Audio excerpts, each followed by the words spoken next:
NSS general secretary Sukumara സാറായാലും SNDPയുടെ general secretary Shri Vellappally Naresha സാറായാലും KPMSൻ്റെ നേതാവ് ശ്രീ പുന്നല ശ്രീമാനവറുകളായാലും മറ്റെല്ലാ സാമുദായിക നേതാക്കന്മാരും നല്ല പിന്തുണയാണ് തിരുവിതാംകൂർ ദേവസ്വം ബോർഡിന് ആഗോള അയ്യപ്പ സംഘവുമായി ബന്ധപ്പെട്ട് നൽകിയത്. അത് കേവലം ദേവസ്വം ബോർഡിനോടുള്ളൊരു സ്നേഹം മാത്രമാണെന്ന് കരുതുന്നില്ല. ശബരിമലയുമായി ബന്ധപ്പെട്ട അടിസ്ഥാന വികസനം സാധ്യമാകണം എന്നുള്ളതായിരുന്നു ഇവരുടെ എല്ലാം താല്പര്യം. അതിനു വേണ്ടിയിട്ടാണ് എല്ലാവരുടെയും പൂർണ്ണമായ പിന്തുണ ഞങ്ങൾ അഭ്യർത്ഥിച്ചു. അത് ഞങ്ങൾക്ക് അവർ നൽകുകയും ചെയ്തു.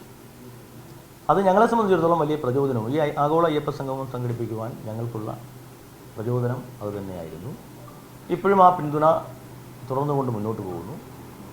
അവരെല്ലാം കണ്ടതുപോലെ തന്നെ ശബരിമലയുടെ അടിസ്ഥാന വികസനം ലക്ഷ്യമാക്കിയുള്ള പ്രവർത്തനങ്ങളുമായിട്ടാണ്, തുടർ പ്രവർത്തനങ്ങളുമായിട്ടാണ് ഞങ്ങൾ മുന്നോട്ട് പോകുന്നത്.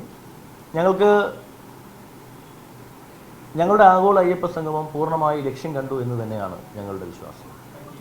കാരണം നമുക്ക് മാസ്റ്റർ പ്ലാനുമായി ബന്ധപ്പെട്ട്, ശബരിമല മാസ്റ്റർ പ്ലാനുമായി ബന്ധപ്പെട്ട് അവിടെ എത്തുന്ന ഭക്തജനങ്ങളുടെ പ്രതിനിധികൾക്ക് മുന്നിൽ മാസ്റ്റർ പ്ലാൻ അവതരിപ്പിക്കാൻ കഴിഞ്ഞു എന്നുള്ളത് ഞങ്ങളുടെ ലക്ഷ്യമായി തന്നെ ഞങ്ങൾ കാണുന്നു. ഉദ്ഘാടന സമ്മേളനം എല്ലാവരും പറയുന്നത് പോലെ ഒരു വലിയ ഹാളിലായിരുന്നു. ഞങ്ങൾ പ്രത്യേകം ഒരു 5000 പേർക്ക് ഇരിക്കാൻ പറ്റുന്നൊരു പന്തലായിരുന്നു കെട്ടിയത്. ഉദ്ഘാടന സമ്മേളനം കഴിഞ്ഞപ്പോൾ 3 സെക്ഷനുകളായി നമ്മൾ തിരിഞ്ഞു. ഒന്നാമത്തെ ഉദ്ഘാടനം നടന്ന ഹാളിൽ മാസ്റ്റർ പ്ലാനുമായി ബന്ധപ്പെട്ട ചർച്ചകളാണ് നടന്നത്. പഴയ മാസ്റ്റർ പ്ലാനിൻ്റെ ചെയർമാനും ചീഫ് സെക്രട്ടറിയുമായ ഡോക്ടർ ജയകുമാർ IAS ആണ് അത് അവതരിപ്പിച്ചത്. ഇത് തയ്യാറാക്കിയ എഞ്ചിനീയറിംഗ് കോളേജിൻ്റെ 4 വിദഗ്ധർ അത് അവതരിപ്പിക്കുകയും ചെയ്തു. അവിടെ കൂടിയ ഭക്തജനങ്ങൾ അഭിപ്രായപ്പെട്ടത്, എന്തായാലും ഈ മാസ്റ്റർ പ്ലാൻ എന്ന് പറയുന്നത് ഞങ്ങൾക്കിതുവരെ പ്രാപ്യമായിരുന്നില്ല, ഞങ്ങൾ കാണാൻ പറ്റിയിരുന്നില്ല. പക്ഷെ ഇപ്പോൾ എന്തായാലും ഇത് മാസ്റ്റർ പ്ലാൻ ഞങ്ങളുടെ മുന്നിൽ അവതരിപ്പിച്ചിരിക്കുന്നു. നിങ്ങൾ ഈ മാസ്റ്റർ പ്ലാൻ ഒരു DPR ആക്കി മാറ്റി ഞങ്ങളുടെ ദേവസ്വം ബോർഡിൻ്റെ വെബ്സൈറ്റിൽ പ്രസിദ്ധീകരിച്ചാൽ മലേഷ്യയിൽ നിന്ന് വന്ന ഭക്തർ അഭിപ്രായപ്പെട്ടു, പിന്നെ ശ്രീലങ്കയിൽ നിന്ന് വന്ന ഭക്തർ അഭിപ്രായപ്പെട്ടു, സിംഗപ്പൂരിൽ നിന്ന് വന്ന ഭക്തർ, ആന്ധ്രയിൽ നിന്ന് ഭക്തർ, അവരെല്ലാം പറഞ്ഞത് നിങ്ങളൊരു DPR ആക്കി വന്നാൽ ഇതിൻ്റെ എല്ലാം ഭാഗമായി ഞങ്ങൾ ഏതെങ്കിലും കാര്യങ്ങൾ ഏറ്റെടുക്കുവാൻ തയ്യാറാണ്.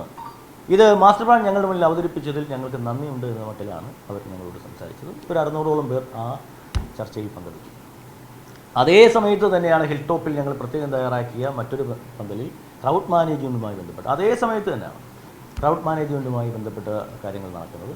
സ്വാഭാവികമായ ക്രൗഡ് മാനേജ്മെൻറ്റുമായ കാര്യങ്ങൾ കൈകാര്യം ചെയ്യുന്നത് പോലീസാണല്ലോ. പോലീസിൻ്റെ മുൻ DGP ജേക്കബ് പുന്നൂസ് സാർ, ഇപ്പോൾ കൈകാര്യം ചെയ്യുന്ന ADGP ശ്രീജിത്ത്, DIG അജിത ബീഗം, മറ്റ് സാങ്കേതിക വിദഗ്ധർ ഉൾപ്പെടെയാണ്. ഞങ്ങളുടെ TCSൻ്റെ ഞങ്ങളുടെ സോഫ്റ്റ്വെയർ, ഈ ക്രൗഡ് മാനേജ്മെൻറ്റ് തയ്യാറാക്കിയ സോഫ്റ്റ്വെയർ തയ്യാറാക്കിയ TCSൻ്റെ പ്രതിനിധികൾ എല്ലാവരുമാണ് ചെയ്തത്. അവിടെ ആധുനിക സാങ്കേതിക വിദ്യ ഡ്രോൺ ഉൾപ്പെടെ ഉപയോഗിച്ചുകൊണ്ട് എങ്ങനെ കൈകാര്യം ചെയ്യുന്നുള്ള മട്ടിലാണ് വികസനങ്ങൾ ചർച്ചകൾ നടന്നത്. ഒട്ടേറെ പ്രതിനിധികൾ അതുമായി ബന്ധപ്പെട്ട പോസിറ്റീവായിട്ട് അഭിപ്രായം രേഖപ്പെടുത്തി. അതേ സമയത്ത് തന്നെയാണ് മൂന്നാമത്തെ ഹാൾ, ശ്രീരാമ സങ്കേതം ഹാൾ, ഞങ്ങളുടെ ഒരു ചെറിയ ഹാളുണ്ട് അവിടെ പിൽഗ്രിം ടൂറിസവുമായി ബന്ധപ്പെട്ട ചർച്ചകൾ നടന്നു. 3 പ്രധാനമന്ത്രിമാരുടെ പ്രിൻസിപ്പൽ സെക്രട്ടറി ആയിരുന്ന TK നായർ സാറാണ് അത് നേതൃത്വം നൽകിയത്. ടൂറിസം സെക്രട്ടറി വിജയകുമാർ IAS അവിടെ ഉണ്ടായിരുന്നു. അവിടെയും 250 പേർ ഏതാണ്ട് അവിടെയും പങ്കെടുത്തു. അപ്പോൾ ഒരേ സമയത്ത് 3 വേദികളിലായി ഈ ചർച്ചകൾ നടന്നപ്പോൾ ഉദ്ഘാടന ഹാളിൽ ആളില്ല എന്ന് പറഞ്ഞിട്ടാണ് ഒരു പ്രചരണം ഇവിടെ അഴിച്ചുവിട്ടത്. ഒരേ സമയത്ത് പിന്നെ ഉച്ച സമയമാണ്. പിന്നെ നമ്മൾ മനസ്സിലാക്കേണ്ടത് ഈ അക്കാഡമിക് ഏത് കോൺക്ലേവിലായാലും ഒരു അക്കാഡമിക് ഇൻട്രസ്റ്റ് ഉള്ളവരല്ലേ ഈ ചർച്ചകളിലൊക്കെ പങ്കെടുക്കുന്നത്.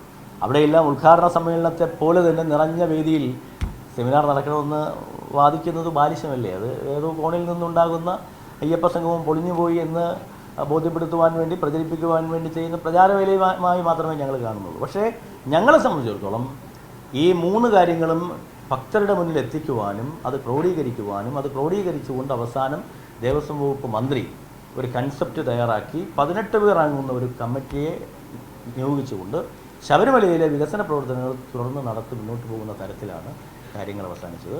ആ ഒരു ഇംപ്ലിമെൻറ്റേഷൻ കമ്മിറ്റി നമ്മൾ രൂപം കൊടുത്തിട്ടുണ്ട്. പണ്ടൊരു ഇൻഫ്രാസ്ട്രക്ചർ കമ്മിറ്റി ഉണ്ടായിരുന്നു ദേവസ്വം ബോർഡ് ചെയർമാനായിട്ടുള്ള. അതിന് പകരമായി ദേവസ്വം വകുപ്പ് മന്ത്രി ചെയർമാനും ദേവസ്വം ബോർഡ് പ്രസിഡന്റ് കൺവീനറുമായി ദേവസ്വം വകുപ്പ് സെക്രട്ടറി ഉൾപ്പെടെ ഉൾക്കൊള്ളുന്ന 4 മേഖലകളിലുള്ള ആളുകളെ വെച്ചിട്ടാണ് ഈ 18 അംഗ സമിതി. 4 മേഖലകളെന്ന് പറയുമ്പോൾ ശബരിമലയിലെ വികസന പ്രവർത്തനങ്ങൾ പരിസ്ഥിതി സൗഹൃദമാകണമെന്ന കാര്യത്തിൽ യാതൊരു തർക്കവുമില്ല. അന്നിപ്പോൾ മാസ്റ്റർ പ്ലാൻ അവിടെ അവതരിപ്പിച്ചപ്പോൾ അവിടെ ഉണ്ടായൊരു കൺസെപ്റ്റ് അങ്ങനെയാണ്. ശബരിമലയുടെ കൺസ്ട്രക്ഷൻ മുഴുവൻ പരിസ്ഥിതിയെ വേദനിപ്പിക്കാതെ പരിസ്ഥിതിക്ക് സൗഹൃദമായി ചെയ്യണം. അതുകൊണ്ട് തന്നെ ഈ 18 അംഗ കമ്മിറ്റിയിൽ പരിസ്ഥിതി സൗഹൃദമായി കാര്യങ്ങൾ നടത്താൻ പറ്റുന്ന, കൺസ്ട്രക്ഷൻ മേഖലയിൽ ചെയ്യാൻ പറ്റുന്ന 3-4 ആളുകളുണ്ടാവും. പിന്നെ ക്ഷേത്രവുമായി ബന്ധപ്പെട്ട് ആധികാരികമായ ആത്മീയ കാര്യങ്ങളെക്കുറിച്ചും സാംസ്കാരിക കാര്യങ്ങളെക്കുറിച്ചും പറയുവാൻ വേണ്ടിയിട്ടുള്ള ആ രംഗത്തുള്ള ആളുകളുണ്ടാവും. ദേവസ്വം ബോർഡിൻ്റെയും ദേവസ്വം വകുപ്പിൻ്റെയും ഉദ്യോഗസ്ഥ പ്രതിനിധികളുണ്ടാവും. കൂടാതെ ക്ഷേത്രവിശ്വാസികളായ, ശബരിമലയുടെ വികസനം ആഗ്രഹിക്കുന്ന വിശ്വാസികളായ ചില ആളുകൾ, സമർപ്പിക്കുവാൻ കഴിയുന്ന ചില ആളുകളുണ്ട്. അവരെയും ഉൾക്കൊള്ളിച്ചുകൊണ്ടാണ് ഈ 18 അംഗ സമിതി നമ്മൾ ആലോചിക്കുന്നത്. അത് എത്രയും പെട്ടെന്ന് തന്നെ അത് പിന്നെ ദേവസ്വം വകുപ്പ് മന്ത്രിയും ദേവസ്വം സെക്രട്ടറിയും ഒക്കെ കൂടിയായിട്ട് ആലോചിച്ച് ഒക്ടോബർ മാസത്തിൽ തന്നെ അതിൻ്റെ ആദ്യ മീറ്റിംഗ് കൂടുക എന്നുള്ള മറ്റെല്ലാം മുന്നോട്ട് പോകുന്നത്. ഇതിനെല്ലാം തന്നെ ഹൈപ്പവർ കമ്മിറ്റിയുടെ ഒരു പിന്നെ അനുമതിയും വാങ്ങി മുന്നോട്ട് പോകുവാനാണ് ഞങ്ങൾ ആഗ്രഹിക്കുന്നത്. അങ്ങനെ ശബരിമലയുടെ വികസനം വരുന്ന 4-5 വർഷങ്ങൾക്കുള്ളിൽ 2037 വരെ, 2030 വരെയാണ് ഇപ്പോഴത്തെ മാസ്റ്റർ പ്ലാൻ. അതായത് നിലയ്ക്കലിലേക്ക് വേണ്ടി 450 കോടിയുടെ മാസ്റ്റർ പ്ലാനും പമ്പ ടു സന്നിധാനം 1033 കോടി രൂപയുടെ മാസ്റ്റർ പ്ലാനുമാണ് 2037 തയ്യാറാക്കിയിരിക്കുന്നത്. ആ 2037 ഒരു മാസ്റ്റർ പ്ലാൻ വരുന്ന 3-4 വർഷങ്ങൾക്ക് മുമ്പ് പൂർണ്ണതയിലേക്ക് എത്തിക്കുവാനുള്ള പരിശ്രമങ്ങളുമായിട്ടാണ് ദേവസ്വം ബോർഡ് മുന്നോട്ട് പോകുന്നത്.